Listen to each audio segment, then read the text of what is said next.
Um, well, speaking of, recreational, I think perhaps oftentimes that is kind of tinged with the, color of abuse, perhaps, that people think if you're doing, something particularly mind-altering, substances, that you're, and if you're doing them for, so-called, purely recreational purposes, it's partaking of abuse somehow. But, I think you could take these substances for purely purposes of pleasure and for happiness and for enjoyment and, for relaxation. So they wouldn't, necessarily need to be taken for anything that's other than that.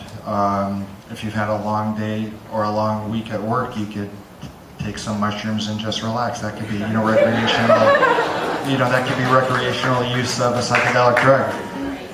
But I think when you're talking about the abuse of these substances or the abuse of the states that they can lead to, I think it's possible to abuse anything. You can abuse spiritual practices. There's masochism and there's, sadism. And there's all kinds of crazy things that can happen under the auspices of religious or spiritual practices. So even though your specific intent, either with a form of meditation or with, using a psychedelic compound or psychedelic substance, it is possible to abuse those experiences. So the important thing, I think, is the intention, and it also kind of, ties into the issue of, the set and of the setting. The set is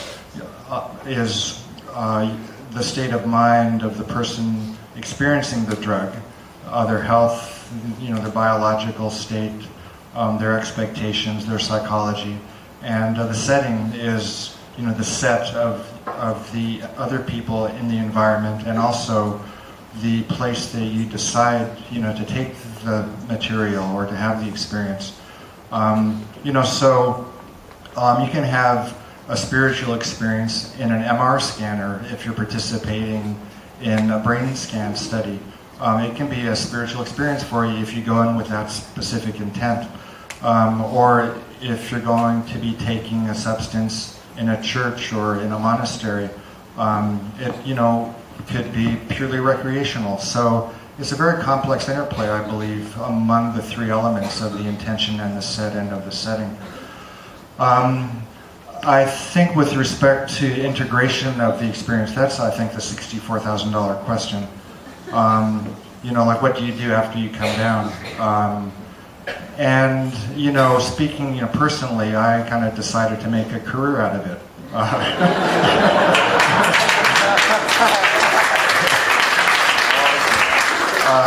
It seemed to me the most interesting, fascinating, wonderful, unbelievable experience in the whole world. And, it ought to be studied and studyable.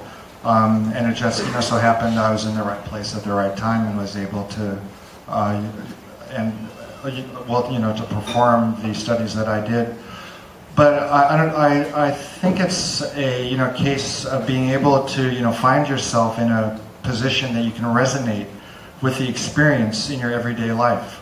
So if you can, position yourself to be able to, as constantly or as frequently as you can, remember the psychedelic experience and the things that you're doing every day, I think you're on to something in a big way.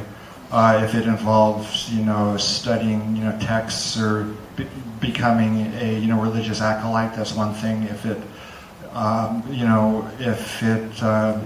if it becomes your passion, to do art or to do science or to do philosophy or even politics, if it reminds you of the psychedelic experience and it feels to you as if you're, as if you are, bringing the psychedelic experience down into your daily life and, manifesting it, then I think that's going to, be the way in which, the larger culture becomes, psychedelicized.